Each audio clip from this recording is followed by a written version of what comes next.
o peso das paredes. Carlos Oliveira tinha 42 anos, mãos calejadas de quem passou 2 décadas assentando tijolos, e uma cicatriz no queixo, herança de um acidente com uma serra circular aos 19. Era um homem de poucas palavras, mas de gestos precisos: medir, cortar, alinhar. A casa que construíra para a família, no alto do Morro do Cruzeiro, em Duque de Caxias, era sua obra-prima. Um sobrado de 2 andares, varanda com vista para a Baía de Guanabara, azulejos portugueses na cozinha, comprados à prestação, e um jardim onde a esposa, Marina, plantava manjericão e hortelã. No aniversário de 1 ano da inauguração, Carlos acordou antes do sol nascer. Queria preparar um café da manhã especial: pão de queijo, suco de laranja espremido na hora, e o bolo de chocolate que Marina adorava. Enquanto amassava a farinha, ouviu passos no andar de baixo. Estranhou, Marina dormia até tarde aos domingos. Desceu as escadas e a encontrou no escritório, de costas para a porta, mexendo em uma caixa de sapatos escondida atrás dos livros de contabilidade. Marina? Chamou baixo. Ela se virou tão rápido que derrubou a caixa. Notas de real, maços de dinheiro presos por elásticos, espalharam-se pelo chão. Carlos congelou. Não eram 100, nem 200 reais. Eram milhares. E entre as cédulas, um envelope pardo com um carimbo que ele reconheceu instantaneamente. O símbolo do Comando Vermelho, tatuado no braço de Alf dos traficantes da região. O que é isso? Sua voz saíra grossa, como se a garganta tivesse sido preenchida com cimento. Marina não chorou. Não gaguejou. Apenas se agachou, juntou o dinheiro com mãos firmes e olhou para ele com uma calma que o aterrorizou. É o que pagou as telhas importadas. O mármore da pia. A geladeira que você disse que era sonho de pobre. Carlos sentiu o chão tremer. Não pela traição, embora doesse como uma faca, mas pela certeza. Ele conhecia aquele dinheiro. Sabia como cheirava: a suor, a pó de concreto misturado com cocaína, a sangue seco. Era o mesmo cheiro que impregnava as notas que os firma, como chamavam os traficantes locais, jogavam no balcão da padaria da esquina, pagando pão com cédulas que fediam a morte. Você roubou? Perguntou, já sabendo a resposta. Marina riu. Um som seco, sem alegria. Roubar implica em tirar de alguém. Eu só realoquei. Ela se levantou, encostou-se na parede como se precisasse de apoio. O Zé Small estava devendo 3 meses de aluguel pra gente. 3 meses, Carlos. A gente tava comendo arroz com ovo todo dia. Aí um dia, ele deixou a mala aberta no sofá da sala. Eu vi. Peguei um pouco. Só um pouco. Um pouco? Ele apontou para o dinheiro no chão. Isso aqui é um pouco pra você? Não foi só uma vez. Marina passou a língua pelos lábios ressecados. O Zé nem notou. Depois, quando ele morreu, os caras ficaram desorganizados. Aí eu ajudei a organizar. Carlos sentiu o estômago revirar. Zé Small, o traficante que controlava o morro, tinha sido executado 6 meses atrás. Balearam ele e a namorada dentro de um Fusca, na porta de um motel. A polícia chamou de acerto de contas. Agora ele entendia por quê. Você matou alguém? A pergunta saíra num sussurro. Marina não respondeu. Não precisava. Carlos sentiu as paredes da casa, sua casa, e fechando-se ao redor dele. Cada tijolo que assentara, cada prego que martelara, cada gota de suor que derramara ali estava manchado. Não era mais um lar. Era um túmulo. Um túmulo que ele mesmo construíra. A jornada. Nas horas seguintes, Carlos agiu no automático. Serviu o café da manhã como se nada tivesse acontecido. Marina comeu em silêncio, os olhos inchados de quem não dormira. A filha deles, Larissa, de 9 anos, tagarelou sobre a festa de aniversário da escola. Carlos sorria, assentia, enquanto a mente girava em torno de uma única pergunta: o que eu faço agora? Ele não era herói. Não era santo. Era um pedreiro que odiava a violência, mas já tinha visto demais dela. Sabia que se entregasse Marina, ela seria morta antes mesmo de chegar à delegacia. Se a confrontasse, talvez ela o matasse. Se fizesse nada, bem, fazer nada era o mesmo que ser cúmplice. À tarde, subiu ao telhado sob o pretexto de consertar uma telha solta. De lá, viu o morro se estender como uma cicatriz na cidade. Barracos amontoados, crianças brincando perto de bocas de fumo, homens armados em motos. Respirou fundo. Tirou o celular do bolso. Descou o número do único policial em quem confiava. Sargento Ribeiro, um homem que, apesar da farda, ainda tinha algum resquício de humanidade. Ribeiro, preciso falar com você. A voz tremeu. Mas não é para prender ninguém. É para salvar. O desfecho. Eles se encontraram no cemitério de Meriti, entre túmulos abandonados. Ribeiro ouviu tudo em silêncio, o rosto cada vez mais sombrio. Quando Carlos terminou, o sargento acendeu um cigarro, soprou a fumaça devagar. Você sabe que se isso vaza, ela tá morta, né? Disse. E você também. Eles não perdoam traição. Eu não tô traindo ninguém. Tô tentando salvar minha filha. Carlos apertou os punhos. Se a Marina cair, eles vão atrás da Larissa. Pra limpar a dívida. Eu não posso deixar isso acontecer. Ribeiro assentiu. Tirou um papel do bolso. Tem um programa de proteção para família de colaboradores. Mas você vai ter que sumir. Hoje, ele entregou um endereço em Santa Catarina, uma cidade pequena no interior. Pega a menina, algumas roupas e vai. Não volta. Não liga. Não olha para trás. Carlos olhou para o papel. Depois para as próprias mãos. Mãos que construíram uma casa. Mãos que agora teriam que destruí-la. E a Marina? Ribeiro deu uma tragada longa no cigarro. A Marina já tá morta, Carlos. Só ainda não sabe. A escolha. Ele voltou para casa ao anoitecer. Marina estava na varanda, olhando para a baía. Larissa dormia no quarto, abraçada a um ursinho de pelúcia. Vou sair com a Larissa, disse Carlos, a voz firme. A gente volta amanhã. Marina virou-se devagar. Os olhos dela brilharam com algo que poderia ser alívio. Ou culpa. Tá bom. Ela tocou o rosto dele como se fosse a última vez. Dirige com cuidado. Carlos pegou a filha no colo, saiu sem olhar para trás. No carro, enquanto a cidade ficava para trás, Larissa murmurou sonolenta. Papai, a gente vai voltar, né? Ele apertou os lábios. Não respondeu. Porque algumas casas não são feitas para se voltar. Algumas casas são feitas para se queimar. O peso das cinzas. A estrada serpeava entre morros escuros, iluminada apenas pelos faróis do carro. Larissa, agora acordada, encostava o nariz na janela, observando as sombras das árvores que dançavam como fantasmas. Papai, a mamãe tá triste? Carlos apertou o volante. A pergunta doía como uma faca enferrujada. Às vezes as pessoas ficam assim. Não é culpa sua. A menina não insistiu, mas ele sentiu o olhar dela, pesado como uma sentença. Pararam em um posto de gasolina às margens da rodovia. Dentro da loja de conveniência, uma mulher de cabelos grisalhos e olhos cansados servia café a um caminhoneiro. Carlos comprou um sanduíche e um suco para Larissa. Enquanto ela comia no banco de trás, ele ficou do lado de fora, olhando para o céu estrelado. O celular vibrou no bolso. Mensagem de Marina. Não esquece o remédio dela na mochila azul. E Carlos, obrigada. Ele apagou a notificação. Não ia responder. Vamos? Chamou voltando para o carro. Larissa assentiu, mas antes de entrar, apontou para um homem parado perto dos banheiros. Usava um casaco surrado e segurava um cartaz escrito à mão. Preciso chegar a Porto Alegre. Qualquer ajuda é bem-vinda. Carlos hesitou. O rosto do homem tinha algo familiar, uma cicatriz no queixo, igual à de um antigo colega de trabalho. Rafael. O mesmo que sumira depois daquele acidente na obra, há 5 anos. Espere aqui, disse a Larissa, trancando o carro. O homem levantou os olhos quando ele se aproximou. Você é o Carlos, não é? Da construtora. Você tá vivo, então. Rafael riu, um som seco. Mais ou menos. E você? Parece que tá carregando o mundo nas costas. Carlos não queria conversa. Tirou 2 notas do bolso e estendeu. Pega. E some da minha frente. Rafael não pegou o dinheiro. Em vez disso, olhou para o carro, onde Larissa observava os dois através do vidro. Ela é sua? Bonitinha.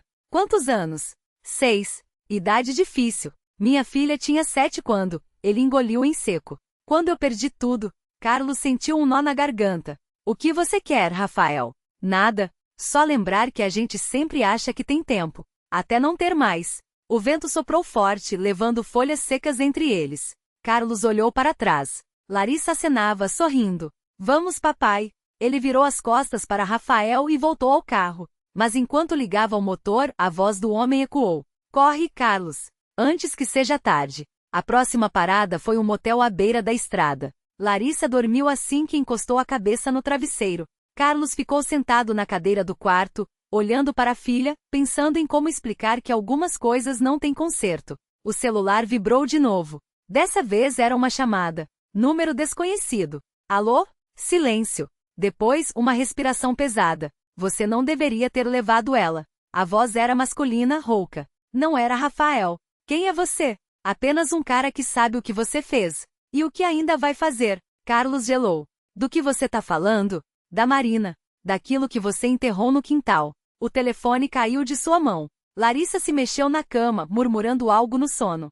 Carlos pegou o celular de volta, mas a ligação já tinha sido encerrada. Do lado de fora, um carro passou devagar, faróis apagados. Ele correu para a janela, afastou a cortina. Ninguém. Só a estrada vazia e o cheiro de terra molhada anunciando chuva. Às 3 da manhã, Larissa acordou gritando: "Papai, tem um homem debaixo da cama." Carlos acendeu a luz. Não tinha ninguém. Mas no chão, perto do colchão, uma faca de cozinha, a lâmina manchada de algo escuro. Ele a pegou com cuidado. O cabo estava quente, como se tivesse sido segurou há pouco. Foi só um pesadelo, princesinha, mentiu, guardando a faca na mochila. Mas quando Larissa voltou a dormir, ele não tirou os olhos da porta. Alguém batia devagar. Toque, toque, toque. Como se soubesse que ele estava esperando. A porta rangeu antes que ele a tocasse. Não era o vento. Não era a madeira velha da casa. Era algo dentro da madeira, como se dedos invisíveis tivessem se cravado na madeira e a puxassem para fora, devagar, com uma paciência doentia. Carlos segurou a maçaneta com as 2 mãos, os nós dos dedos brancos. O ar que entrava pela fresta cheirava a mofo e a algo mais, um odor metálico, como de sangue seco misturado com terra de cemitério. Ele não queria abrir, mas também não podia fechar. Do lado de fora, a escuridão era tão espessa que parecia sólida. Não havia ninguém. Só o barulho da chuva começando a cair, fina, insistente como agulhas perfurando o chão. Então ele viu as pegadas. Não na terra. Não na grama. Na parede. Marcas úmidas como se alguém tivesse escorregado para cima, arrastando os dedos na tinta descascada, deixando um rastro que subia até o telhado. Carlos recuou, o coração batendo tão forte que doía. Não era possível. Não havia escada. Não havia como. Papai? Larissa estava atrás dele, os olhos arregalados, os dedos apertando o urso de pelúcia até deformá-lo. Ela apontou para cima. Tem mais. No teto do corredor, algo se movia. Não era um vulto. Não era uma sombra. Era como se a própria madeira estivesse respirando, inchando e afundando em pontos irregulares, como se algo estivesse rastejando por baixo, tentando encontrar uma fresta para descer. Carlos agarrou a filha pelo braço e a puxou para trás, tropeçando nos próprios pés. A mochila com a faca ainda estava na mesa da cozinha. Ele precisava dela. Precisava de qualquer coisa. Corre para o carro. Sussurrou, empurrando Larissa em direção à porta dos fundos. Mas quando ela deu o primeiro passo, o chão gemeu. Um som úmido, como ossos sendo esmagados debaixo de tapetes. Larissa gritou, pulando para trás, e Carlos viu. As tábuas do assoalho estavam se separando. Não rachando. Não quebrando. Abrindo, como pétalas de uma flor carnívora, revelando um buraco negro e úmido abaixo. E dentro daquele buraco, algo brilhava. Não eram olhos. Não era metal. Era como se a escuridão mesma tivesse dentes, e eles estivessem sorrindo. Carlos não pensou. Pegou a filha no colo e correu. A porta da frente se fechou sozinha atrás deles com um estrondo. Do lado de fora, o carro não ligava. As chaves estavam dentro de casa. Sobre a mesa. Ao lado da faca. E agora, vindo da janela quebrada da sala, um som novo. Alguém cantando. Não era uma música. Não era uma voz humana. Era um arrastar de sílabas sem sentido. Uma melodia que doía nos ouvidos, como pregos sendo cravados nos tímpanos. Larissa tapou as orelhas, chorando sem fazer barulho. Papai, eles estão na parede. Carlos virou a cabeça. As marcas na parede da casa não eram mais só pegadas. Eram rostos.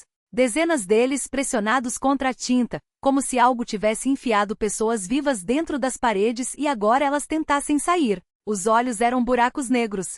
As bocas se abriam e fechavam, mastigando o ar sem som. Exceto por um. Bem no meio, uma criança. Uma menina com o mesmo urso de pelúcia que Larissa apertava contra o peito. Os olhos dela eram 2 pontos vermelhos como brasas. E ela sorria. Você esqueceu a faca, disse a voz da menina. Não saiu da parede.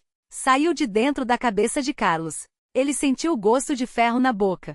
Sangue escorria de seu nariz, quente e grudento. Larissa gritou seu nome, mas o som parecia vir de muito longe, como se ele estivesse afundando em água escura. E então a porta se abriu. Não havia ninguém lá. Só a faca, erguida no ar, como se uma mão invisível a segurasse. E ela cortou o próprio cabo, deixando a lâmina cair no chão com um clim metálico. No lugar onde o cabo tinha sido, agora havia uma boca. E ela sussurrou. Agora a gente brinca. O silêncio que respira. Carlos sentiu o chão se inclinar. Não era vertigem. Era como se o mundo inteiro tivesse se tornado um funil. E ele, o último grão de areia prestes a escorregar. A voz da menina ainda ecoava dentro dele. mas agora não era mais uma voz. Era um formigamento, como se milhares de agulhas invisíveis perfurassem suas têmporas, costurando algo novo em seu cérebro. Larissa estava ajoelhada, os dedos cravados no tapete poído. Seu urso de pelúcia, o mesmo urso, tinha os olhos costurados com linha preta, grossa demais, como se alguém os tivesse fechado à força. Ela não olhava para Carlos. Olhava para a faca, ou o que restava dela. A lâmina, agora, não refletia a luz. Ela a absorvia como um buraco rasgado no tecido da realidade. E a boca no cabo, aquela coisa úmida sem dentes com uma língua que se contorcia como uma minhoca cortada ao meio, continuava a sussurrar. Brincar é obedecer. A voz não era mais infantil. Era um coro de vozes sobrepostas, algumas choramingando, outras rindo, outras engasgando. Carlos tentou recuar, mas suas pernas não respondiam. Algo quente e pesado escorria por suas costas, não era suor. Era como se suas costelas estivessem derretendo, transformando-se em cera sob uma chama invisível. Quando passou a mão no peito, seus dedos saíram encharcados de um líquido espesso, quase preto. Larissa finalmente ergueu os olhos. Não eram mais os dela. Eram buracos. 2 túneis escuros, onde algo se mexia lá no fundo. Algo com muitas pernas. Ela abriu a boca demais como se a mandíbula tivesse se deslocado, andou palavras que não deveriam existir. Ela está com fome. E você é o prato. A parede atrás deles respirou. Um som úmido como pulmões encharcados de água. O papel de parede, antes descascado, agora enchia, formando veias grossas que pulsavam em ritmo irregular. De uma rachadura no teto, algo começou a pingar. Não era água. Era leite. Leite azedo, coalhado, que ao tocar o chão formava pequenas poças onde nasciam dentes. Dentes de criança minúsculos perfeitos. Eles se arrastavam pelo chão como lagartas, deixando para trás um rastro de gengiva rosada. Carlos sentiu algo se mover dentro da sua camisa. Algo pequeno. Quando olhou para baixo, viu o tecido se mexendo, como se um rato estivesse preso ali. Mas não era um rato. Era uma mão pequena, pálida, com unhas arredondadas e sujas. Ela emergiu devagar, agarrando-se à sua pele, e então outra mão apareceu, desta vez saindo da sua boca. Ele tentou gritar, mas só saiu um som abafado, como se sua garganta tivesse sido tapada com algodão molhado. SHHH. A voz agora vinha de todas as direções. Até de dentro dos seus olhos. A gente não gosta de barulho. Barulho chama os outros. Larissa se levantou. Ou melhor, algo se levantou usando o corpo dela. Os ossos estalavam enquanto ela se movia, como se estivessem sendo rearranjados por mãos invisíveis. Seu pescoço torceu para trás, até que a cabeça ficou de cabeça para baixo, pendurada como um fruto podre. A boca, agora no lugar da nuca, sorriu. Você deveria ter cortado mais fundo. A língua dela era longa demais, fina, e na ponta havia um olho. Um olho humano azul que piscou devagar. Agora a gente vai ter que te desmontar. A faca no chão saltou. Não foi um movimento natural. Foi como se o tempo engolisse um pedaço dela e a cuspisse em outro lugar. Um segundo depois, a lâmina estava cravada no peito de Carlos, mas não doía. Não ainda. O que doía era o que vinha depois, porque a faca não cortava a pele. Ela a descosturava. A costura do silêncio. O fio que saía do peito de Carlos não era vermelho. Era preto, grosso como uma raiz seca, e a cada puxão da lâmina, mais dele se desprendia, não de dentro dele, mas através dele. Como se o corpo fosse apenas um tecido emendado às pressas, e alguém, agora, resolvesse desmanchar os pontos. Ele tentou gritar, mas a garganta estava cheia de agulhas invisíveis. Cada respiração empurrava mais delas para cima, perfurando a língua, os lábios, até que um filete de sangue escorreu pelo queixo, não seu, porque o gosto era de ferrugem e sal, como lágrimas de um estranho. Do outro lado da sala, a coisa que já não era mais a mulher riu. O som saiu errado, como se várias vozes tivessem sido costuradas umas às outras e agora se rasgassem para falar ao mesmo tempo. Você achou que era só carne, não é? O olho na ponta da língua dela se fixou nele, pupilas se dilatando como as de um gato prestes a pular. Mas a gente não é feito de pele. A gente é feito de promessas. E você quebrou a sua. Carlos lembrou-se então do pacto. Não o que havia feito com ela, aquele era recente, um acordo sujo em troca de informações sobre o paradeiro da irmã. Não, era algo mais antigo. Algo que ele havia enterrado tão fundo que até o próprio corpo esquecera. A faca puxou outro fio. Desta vez, saiu um pedaço de memória. Ele, aos 12 anos, segurando uma boneca de pano com as entranhas arrebentadas, enquanto uma voz sem rosto sussurrava no seu ouvido. Se você enterra o que sangra, nada mais vai doer. Ele tinha enterrado a boneca. E algo mais. Você não lembra, né? A coisa com o rosto dela se arrastou pelo teto, as juntas estalando como galhos secos. Mas o chão lembra. As paredes lembram. Até a poeira aqui sabe o que você fez. O peito de Carlos se abriu de vez. Não em um corte limpo, mas como um saco rasgado, e de dentro não jorrou sangue, jorraram coisas.